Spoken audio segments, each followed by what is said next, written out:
Negative जो reel वो चला रहे हैं कि विधायक का उन्होंने विरोध करा, विधायक को उन्होंने खदेड़ दिया और मंत्री वहां से भागे, जबकि मंत्री जी का कोई वहां पर आने का ऐसा नहीं था या मंत्री जी को इन्होंने बुलाया था, ऐसा नहीं था। हाँ बताओ बताओ। ऐसा है, प्रभारी मंत्री जी आ रहे हैं, कल मैं लेके आ रही हूँ। अल्ट्रासाउंड भी आ जाएगा, लेकिन टेक्नीशियन बहुत कम है। प्रभारी मंत्री जी आ रहे हैं, कल मैं लेके आ रही हूँ।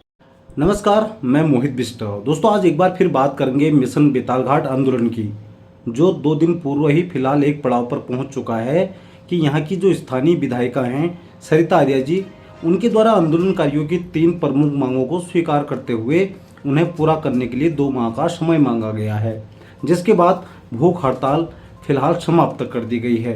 हालांकि भूख हड़ताल खत्म होने के बावजूद भी यह मुद्दा आज भी मीडिया और सोशल मीडिया पर खूब चर्चा का विषय बना हुआ है, क्योंकि विधायिका सरिता आर्या जी का जो एक विरोध वाला वीडियो है वो सोशल मीडिया में जमकर वायरल हो रहा है। इसलिए इस आंदोलन की गूंज अब प्रदेश स्तर तक पहुंच चुकी है। उत्तराखंड के पूर्व मुख्यमंत्री हरीश रावत जी ने भी सोशल मीडिया के माध्यम से बेतालघाट आंदोलन का उल्लेख किया है।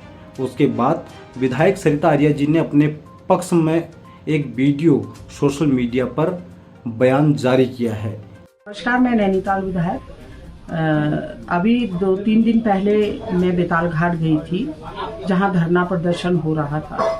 और धरना प्रदर्शन ठीक है, जनप्रतिनिधि जो वादा करते हैं उनको फिर नहीं पूरा होता है, तो उसके बाद वहां धरना प्रदर्शन भी होता है। उनकी मांगे जायज भी थी, मैं भी मानती हूं, क्योंकि हॉस्पिटल में अल्ट्रासाउंड भी होना चाहिए और जो रोड है कोटा धरिया और उधर हम लोगों की ओखल ढोंगा वाली डॉन परेवा भंडार पानी और अमगढ़ी से होते हुए वो उस रोड में डामरीकरण की मांग थी।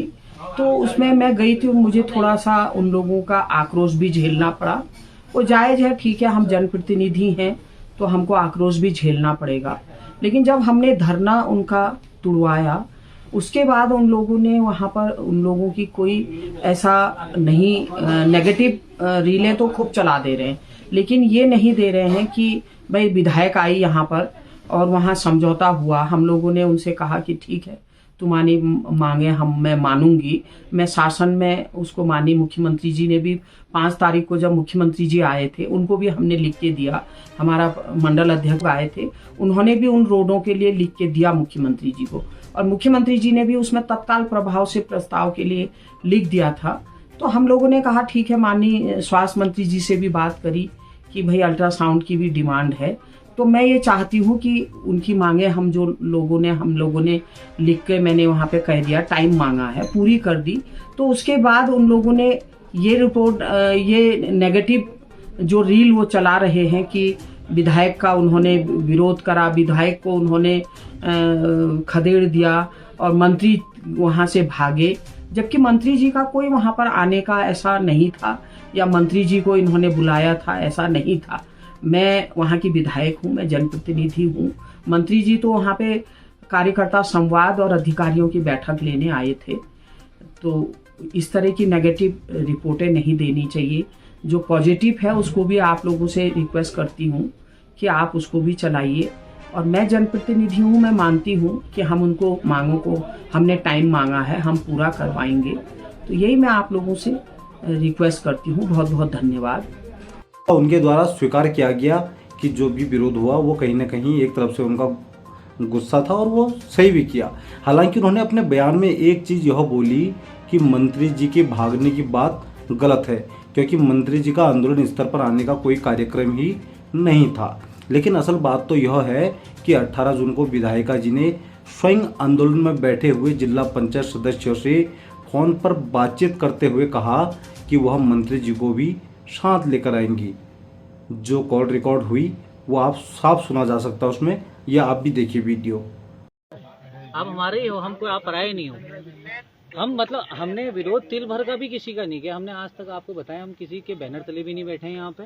हम लोग मतलब निवेदन ही कर रहे हैं। हाँ बताओ बताओ। ऐसा है, प्रभारी मंत्री जी आ रहे हैं, कल मैं लेके आ रही हूँ।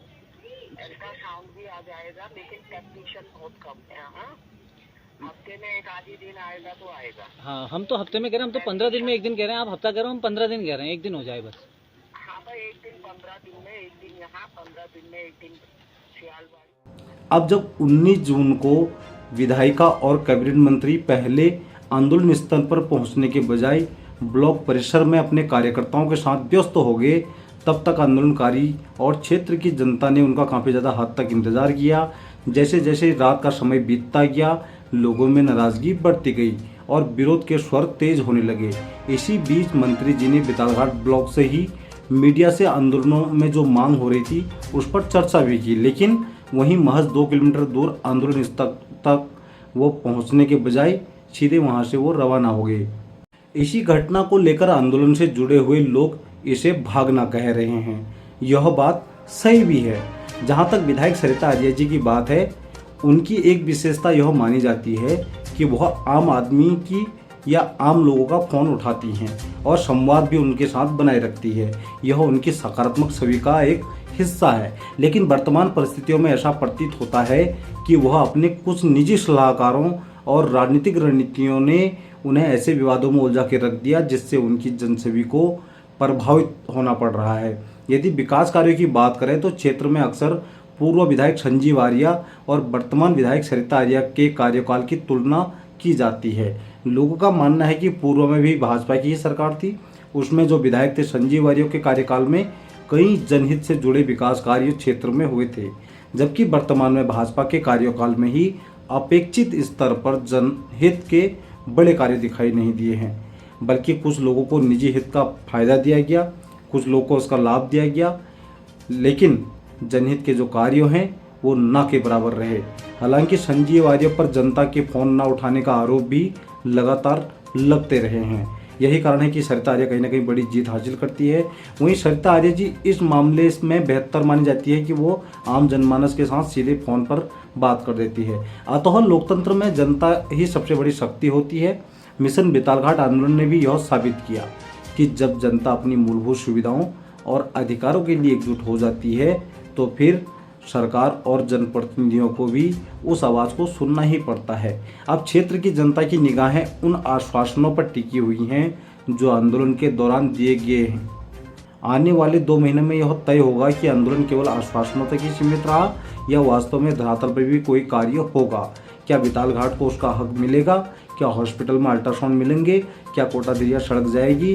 क्या भंडार पानी उखलडूंगा तल्ली सेठी मोटर मार्ग में हॉट मिक्स होगा? यह अब देखने वाली बात है। सिर्फ 2 महीने का इंतजार करना है, उसके बाद छवि स्पष्ट हो जाएगी कि यह सिर्फ भाषण ही है या फिर धरातल पर कोई कार्य होगा। अगर बात करें सरिता आर्या जी की तो उनका कहना है कि यह मांग उनके द्वारा मांगी गई। तो जबकि हम आपको अवगत करा दें कि पूर्व में जब सरिता आर्या जी कांग्रेस की थी उस वक्त सरिता आर्या जी खुद इस हॉस्पिटल की मांगों के लिए कई बार धरना प्रदर्शन कर चुकी हैं।